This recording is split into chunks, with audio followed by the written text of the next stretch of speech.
If you have ever kept a journal or are journaling, you know how powerful writing can be. But have you ever felt like your journaling is just messy? Like you're dumping words on a page and not really gaining any further clarity? This is where contemplative journaling comes in.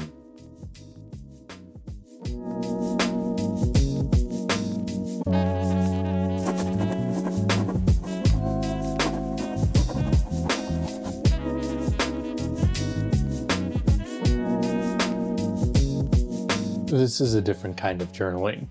It allows you to better emotionally regulate, better understand yourself, allows for personal growth and self-development.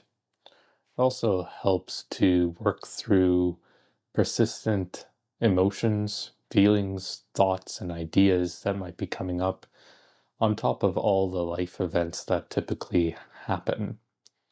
It's more structured, it's more intentional, and it's meant to be something that really helps and provides that clarity that journaling can bring.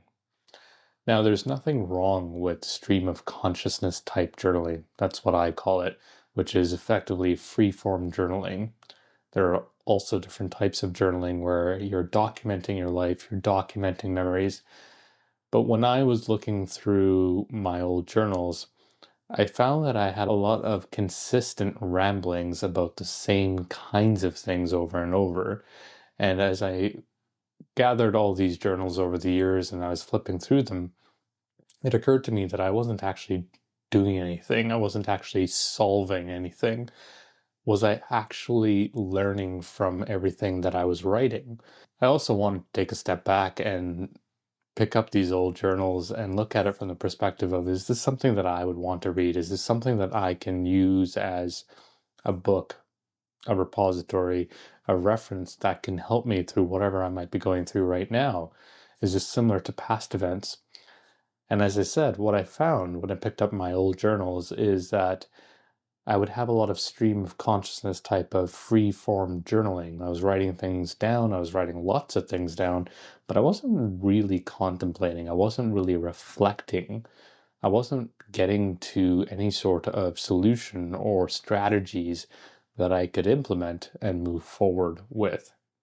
And this is where I gravitated towards contemplative journaling. It's all about structured, intentional writing based on a topic, based on an idea, persistent thought perhaps, or a life event. And the idea here is to focus only in on that and not necessarily approach it from a stream of consciousness perspective, but to look at it from a few consistent methodologies. So it's a practice, a deep reflection on specific questions, specific topics and themes, and specific life events with a goal to try and get to some sort of deeper clarity. I've used those words a lot, deep clarity. And what I mean by that is to not leave the journaling session without having some sort of strategy or resolution or implementation that you can take into the thing that you are contemplating about. And as I said, this is very much in direct opposition, I suppose, to brain dump journaling. The structure that I use is I write down the problem or the topic, the question, right at the top of the page. This is what I'm going to dedicate my journaling session to. And I focus only in on that question or topic, nothing else. Now, immediately you might think, well, isn't it really easy, Frank, to just then go in a bit of a spiral and brain dump on that idea? And you're absolutely right. So what I tend to do is actually take the first paragraph and direct my internal line of thinking or questioning to the question or topic at hand. So if I have something like avoidance as a topic, then the first paragraph is going to be structured around what am I trying to avoid? How am I trying to avoid it? So I'm really trying to frame up the problem or the idea. And then I'll take the second paragraph, or step number 2 here, is really focus in on the why. Okay, what is the root cause? What is causing me to avoid things? And if it's in a certain scenario, where is this emotional reaction of avoidance coming from? So that's step number 2, trying to get to the root cause. So step number 1, framing, understanding what I'm trying to avoid, contextualizing this.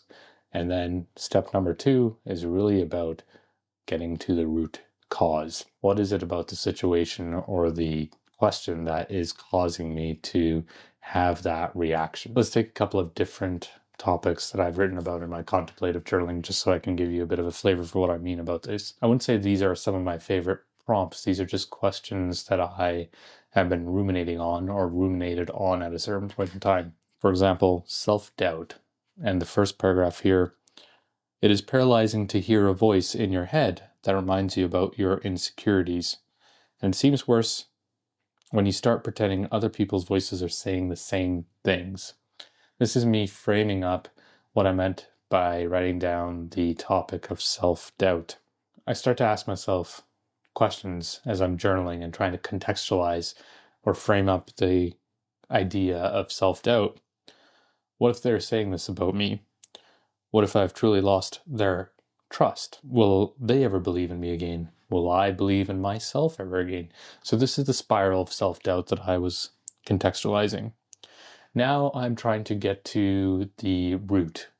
Where is this coming from? What am I trying to face? And this is where I'll take my second paragraph just to start trying to get to that root, trying to move from the contextualizing, the framing of the problem, and into a little bit more of a strategy that I can start implementing. But I have to spend a little bit of time in the root. And this is really a one-pager here. This is what it means to be a leader, to face that doubt and uncertainty by yourself so that you can help find a way through this. So I'm framing the root of the self-doubt that's coming up. I'm in a leadership position. All this doubt is coming up about the decisions that I'm making, about the next steps that I want to take. And I go into the third paragraph. But how? The only thing I can control is how I prepare, anticipate, act in the face of the unknowable or uncontrollable. I took that quote actually from a book that I was reading, but I found that it was very resonant. And then I added on to it and work on myself in response. Now, I did this literally in a 5-minute exercise because I was looking for a way to combat that insecurity that was welling up for me in the moment as I was facing some aspects of a leadership position at work that I was in. Let's take another example here where I'm asking myself a question. And the topic here is, what is the difference between giving up and giving in? Giving up is playing into the false evidence as real narrative, or so much aversion that you are paralyzed and cannot proceed. I'm framing up the question with tackling what giving up, I think, means to me in the moment. Giving in is accepting the circumstances of the situation and then getting to work, saying the reality and then working through the obstacles surrounding the situation. Again, a really quick one where I've just framed up the question. I've thought about just briefly the root cause of why these two ideas are coming up for me, and I move into a strategy that I could implement. So this is what I mean by contemplative journaling. It's very much a structured, intentional approach, practice into finding a way that these tools of writing instruments, of notebooks, of stationery, these analog aspects can really help resolve things for me in my mind. Here's one called Turn the Page. And this is actually borrowed from Greenlight's Matthew McConaughey, who talks about the phrase that Mama Mac uses, which is turn the page, his mother. Never go to bed with a grudge. Never go to bed regretting what could have been done and what was done. Never go to bed holding your dear ones in a vice of hatred. These are recipes for negligence and self-molestation. These tactics only result in self-degradation. What the wise ones always encourage is the fostering of a mind filled with loving friendliness and equanimity.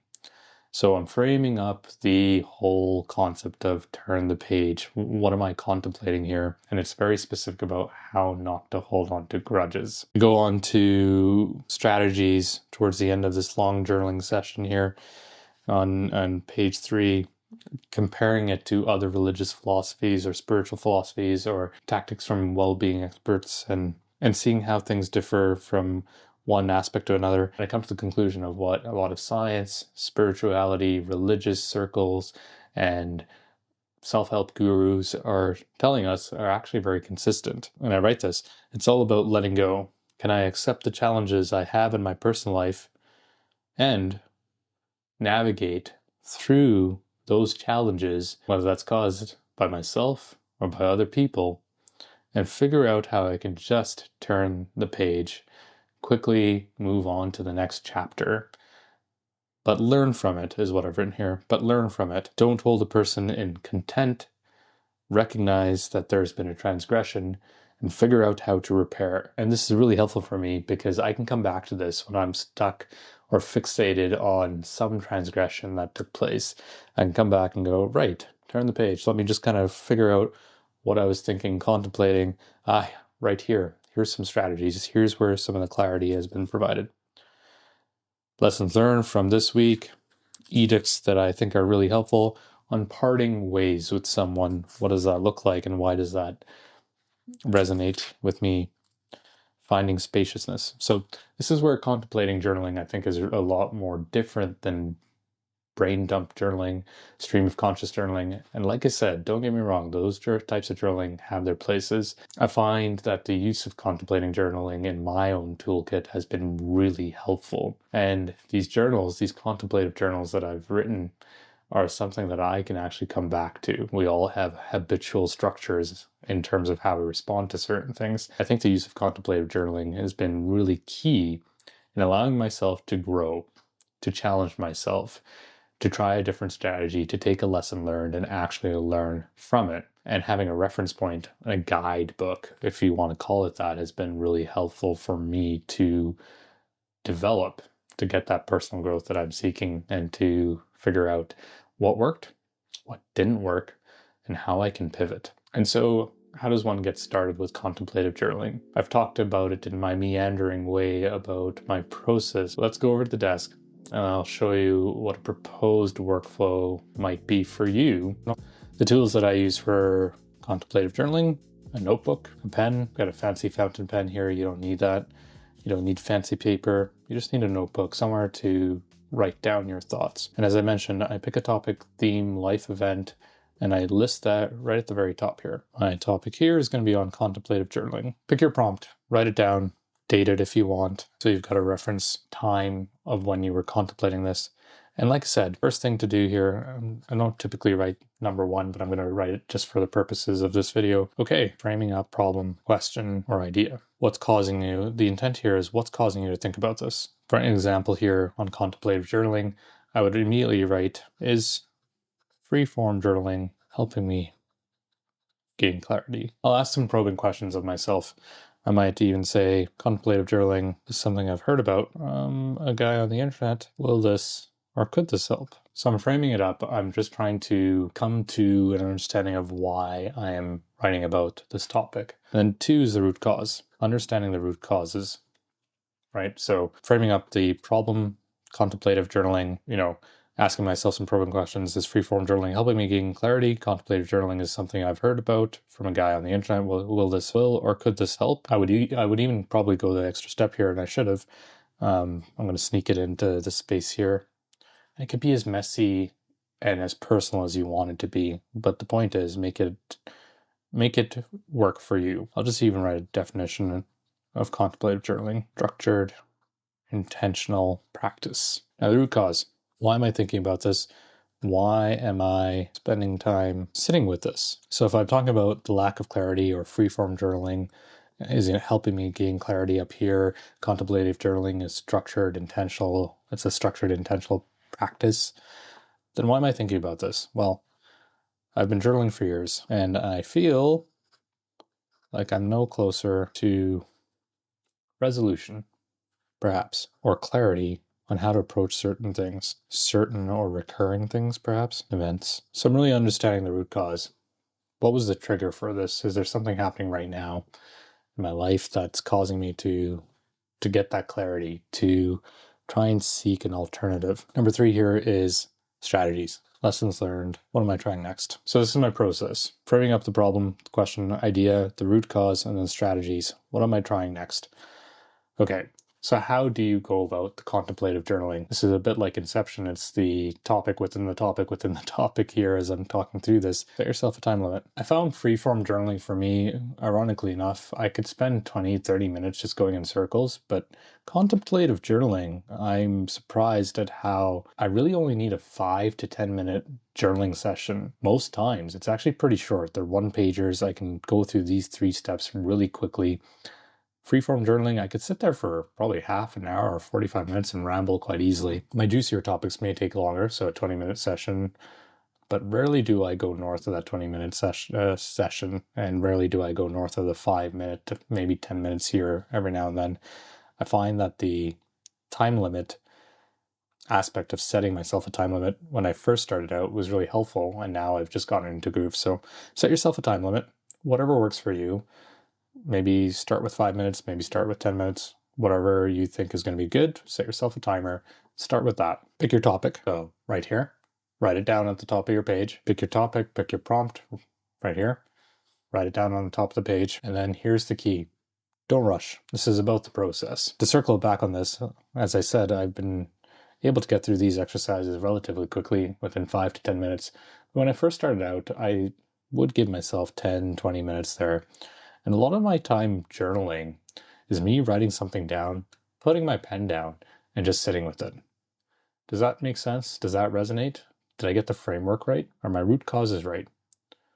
I'll sit with it for 30 seconds, maybe a minute, maybe longer.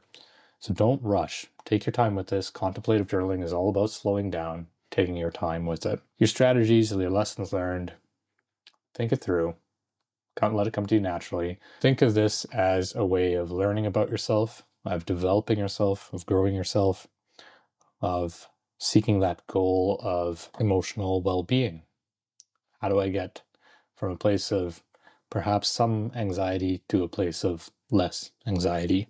This is my index at the start of my notebook. Fear and breath. How breath is really used to combat fear when it arises. Self-doubt. What can be controlled? Anticipation. What is the difference between giving up and giving in? We talked about that. So I've just got different topics that I've contemplated here. I write them down in my index so I can come back and flip to it really quickly. These are some of the ideas that I'll write down. Here's a one pager where I've just got dependability, advocacy, and I write my structure pretty quickly in 2-3 paragraphs. Here's turning the page, so framing it up, the root causes, what I'm kind of comparing in terms of different philosophies there and approaches, and then the conclusions, self-doubt. This is my repository. I can come back, flip to any of these ideas that I seem to be maybe going through again or have similar circumstances taking place, and I can come to this journal, look at something that's pretty close or similar, and figure out, did I have an approach? Did I have a strategy in mind? Did I have a takeaway? And did it work? And if it's not working, what can I tweak now? If you're anything like me, staring at your old journals and wondering, am I actually getting anything out of this? Am I actually getting that clarity that I might be seeking? Is this really helpful for me in my toolkit? I'd encourage you to give contemplative journaling a try. Let me know how it goes in the comment section below. If you already do something like contemplative journaling, or if you've got your own way of approach, your own workflow or process, I'd be really keen to hear about it. I'm always looking for ways to tweak this.